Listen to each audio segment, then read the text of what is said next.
the ultimate goal that these people have in mind is the goal to create a one world government run by the banking industry, run by the bankers, and they're doing it in sections. The European currency, the euro, and the European Constitution is one part of it. Now they're trying to do it in America with the North American Union, right? And they want to create a new currency called the Amero, right? And the whole agenda is to create a one world government where everybody has an RFID chip implanted in them. All money is to be in those chips, right? There'll be no more cash. And this is given me straight from Rockefeller himself. This is what they want to accomplish. And all money will be in your chips. And so instead of having cash, anytime you have money in your chip, they can take out whatever they want to take out whenever they want to. If they say you owe us this much money in taxes, they just deduct it out of your chip digitally. Total control. Total control. And if you're like me or you, and you're protesting what they're doing, they can just turn off your chip. And you have nothing. You can't buy food. You can't do anything. It's total control of the people. And that chip's connected to a database that has your purchasing records, what you do, what everything, you sell. Everything is in there, you know?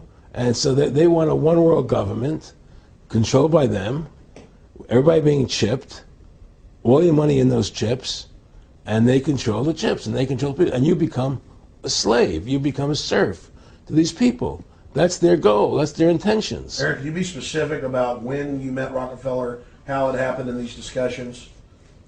I met Rockefeller through a female attorney I knew who called me up one day and said, one of the Rockefellers would like to meet you. I had made a video called Mad as Hell, and he'd seen the video and wanted to meet me and knew I was running for governor of Nevada. So sure, I'd love to meet him. And I met him and I liked him, and he was a very, very smart man. And we used to talk and share ideas and thoughts. And he's the one who told me 11 months before 9/11 ever happened that there was going to be an event. Never told me what the event was going to be, but there was going to be an event. And out of that event, we were going to invade Afghanistan to run pipelines from the Caspian Sea. We were going to invade Iraq, you know, to take over the oil fields, establish a base in the Middle East, and make it all part of the New World Order. And we'd go after Chavez in Venezuela. And sure enough, later, 9/11 happened. And I remember he was telling me how how you're going to see soldiers looking in caves for people in Afghanistan and Pakistan and all these places. And there's going to be this war on terror, which is no real enemy. And the whole thing is a giant hoax, you know, but it's a way for the government to take over the American people. He told you it was going to be a hoax. Oh, yeah. Oh, yeah. There's no question. He says, there's going to be war on terror. And he's just laughing. There's no... Who are we fighting? I mean, why do you think 9/11 happened and then nothing's happened since then?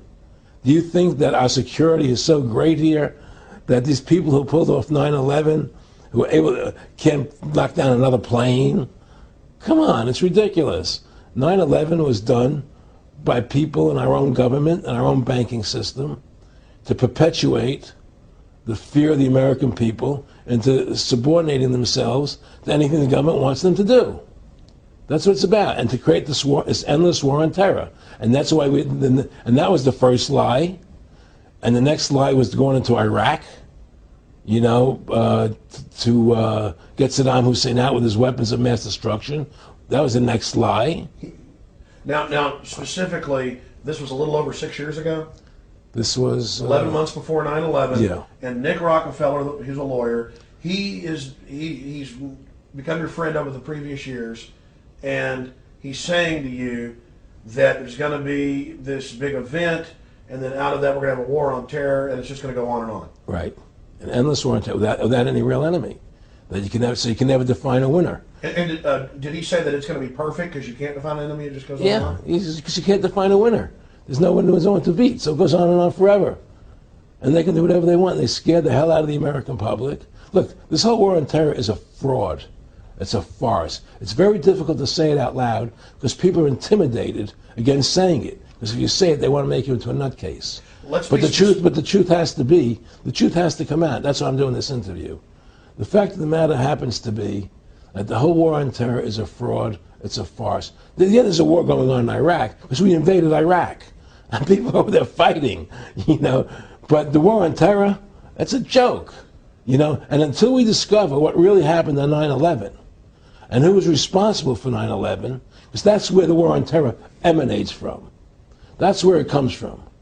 It was 9/11 that allowed this war on terror to begin. And until we get to the bottom root of 9/11, the truth of 9/11, we'll never know about the war on terror.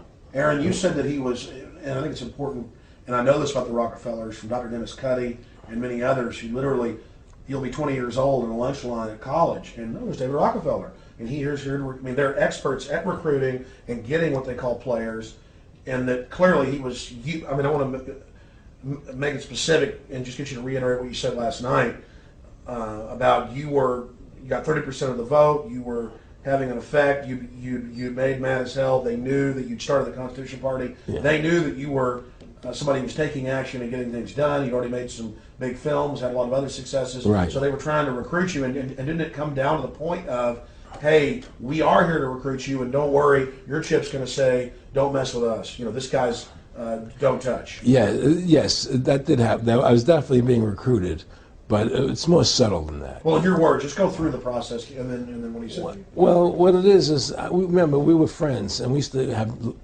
go to my house a lot. We'd have dinner, we'd talk, and he'd tell me about business investments, how you get involved in, you know, or they would help me with this business investment or that business investment. And was I interested in joining the Council on Foreign Relations? You know, I would have to get a letter to join them, but was I interested in that? And you know, just stuff, you know, leading you on. And I used to say to him that I never really did that because that wasn't where I was coming from. You know, as much as I like you, Nick, you know, your ways and my ways we're on the opposite side of the fence. You know, I don't believe in enslaving people. You know, and he would come back with, "Oh, I do." Or, well, it'd be more like it's better for them. Well, it's more like, you know, how do I put it? It was like, what do you care about them? What do you care about those people? What difference does it make to you? Take care of your own life. Do the best you can for you and your family. What do the rest of the people mean to you? They don't mean anything to you. They're just serfs. They're just people. You know, it was just a lack of caring, you know, and that's just not who I was. It was just sort of like cold, you know. It was just like cold, you know. And I used to say to him, what's the point of all this? You have all the money in the world you need. You have all the power you need. What's the point? You know, what's the end goal? And he said the end goal is to get everybody chipped, to control the whole society. To have the bankers, the elite people, you know, the bankers and some governor controlling the world. And I said, do all the people in the Council on Foreign Relations believe this way you do? He said, no. You know, most of them believe they're doing the right thing. A lot of them believe it's better off being socialistic. You know, we have to convince people that that socialism is really capitalism. Because America's becoming a socialist country. It's a communist country today. Well, one of the things they told me was that he was at the house one night, and we were talking, and he started laughing. He said, "Aaron, what do you think women's liberation was about?" And I said, I had pretty conventional thinking about it at that point. I said, I think it's about women having the right to work, getting equal pay with men, just like they won the right to vote, you know? And he started to laugh. He said, "You're an idiot." And I said, "Why am I an idiot?" He said, let me tell you what that was about. We, the Rockefellers, funded that. We funded Women's Lib, you know? And we're the ones who got all over the newspapers and television, the Rockefeller Foundation. He says, and you want to know why? He says, there were two primary reasons. And one reason was we couldn't tax half the population before Women's Lib. And the second reason was now we get the kids in school at an early age. We can indoctrinate the kids how to think. It breaks up their family. The kids start looking at the state as the family, as the school, as the officials, as their family, not as the parents teaching them. And so those are the two primary reasons for women's lib, which I thought up to that point was a noble thing.